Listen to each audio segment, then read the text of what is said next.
I'm going to read to you Sacagawea, Brave Explorer.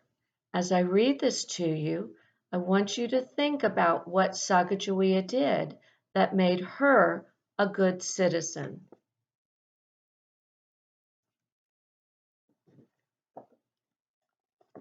There's our table of contents. Meet Sacagawea. In 1805, a young American Indian woman led a team of explorers. They went thousands of miles across wilderness. Sacagawea guided them along mountains and rivers. She helped them deal peacefully with different people they met, and she did it all while carrying her baby on her back.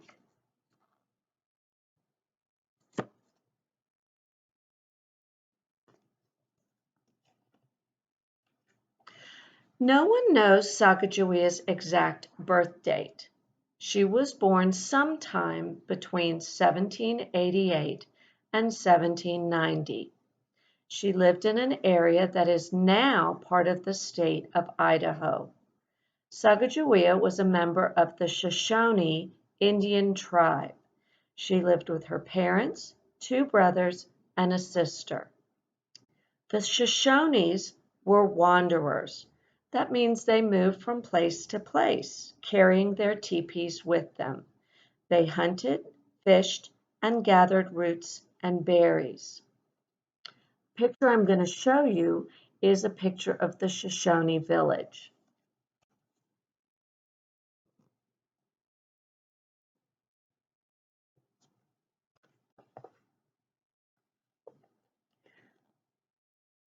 When Sacagawea was 10 or 11, she was captured by the Hidatsa Indians. They took her back to their own village. Her life changed completely. She began to speak Hidatsa and she learned to grow crops. So this map shows you where Idaho and where she moved when she went to the Hidatsa. Sacagawea's name means bird woman. It's made from the Hidatsa word bird and the word woman. When Sacagawea was 15 years old, she married a fur trapper named Toussaint Charbonneau. Later they had a baby boy. Before long, this little family would start a very big adventure.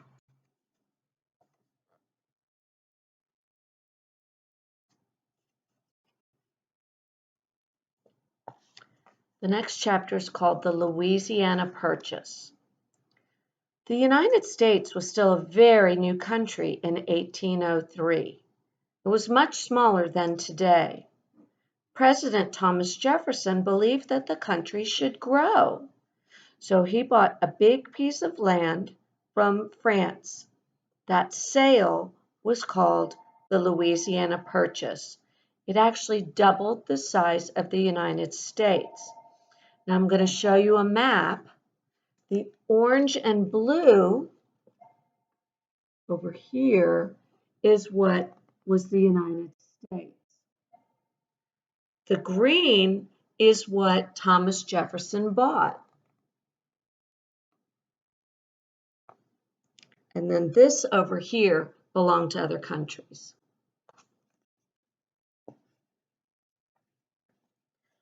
President Jefferson wanted to learn more about his new land.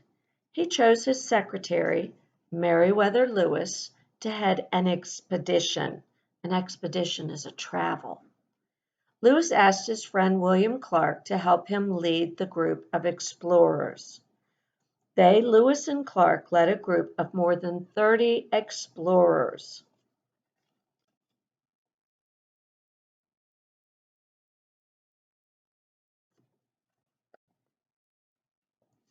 Lewis and Clark had a big job to do.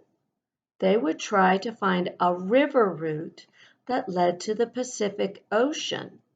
They would also study the people, plants, and animals they saw along the way. Finally, they would draw maps of the land as they passed through. But who could guide them through this wild country?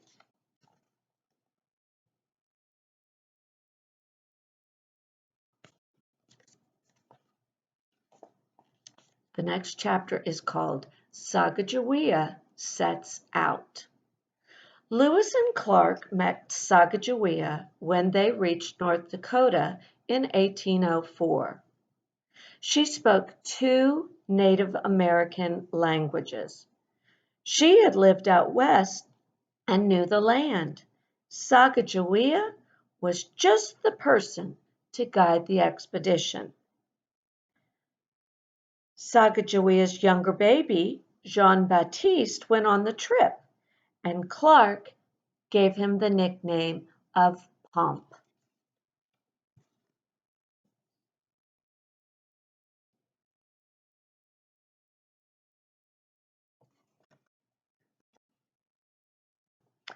The explorers headed west on April 7, 1805.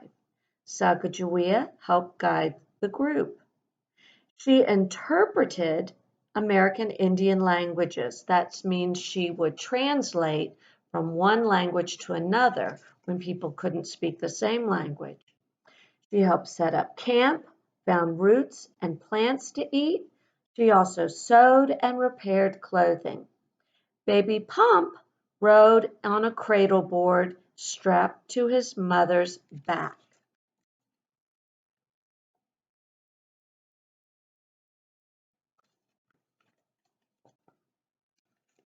Sacagawea could be counted on in an emergency too.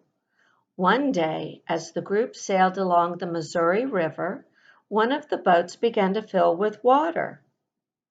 Some of the supplies and papers began to float away. Charbonneau froze in fear, but Sacagawea remained calm. She rescued almost everything. Lewis and Clark were so grateful to Sacagawea and all of her help, they actually named a river in Montana after her. And the picture I'm going to show you is one of the journals from the expedition. All that handwriting.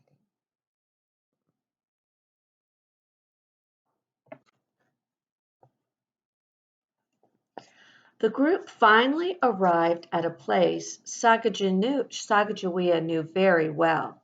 It was her childhood home. She was excited to see her old Shoshone friends. Even more exciting, Sacagawea's brother was now the chief of the tribe. Sacagawea convinced her brother to help the explorers. He gave them horses to carry them through the Rocky Mountains, and he sent Shoshone guides to help show them the way.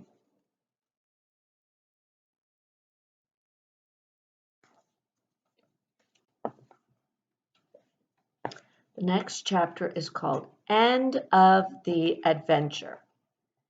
In November 1805, Sacagawea and the explorers finally reached the Pacific Ocean. They had traveled more than 4,000 miles, and they were only halfway finished. They still had to make that long trip back home. I'm going to show you a map that shows you the route. The blue lines are the route that they took on their exploration.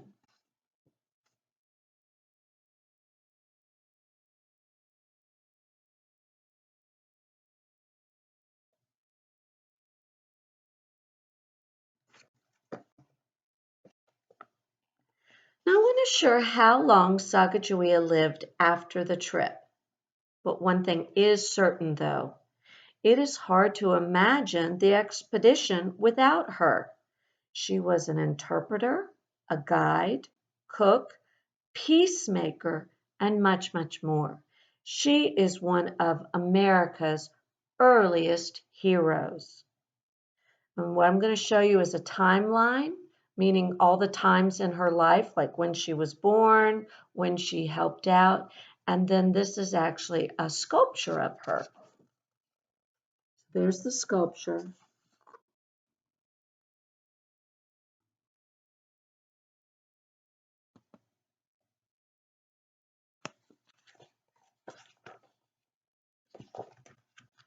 Now think to yourself, how was Sacagawea a good citizen? And now answer those questions and submit them.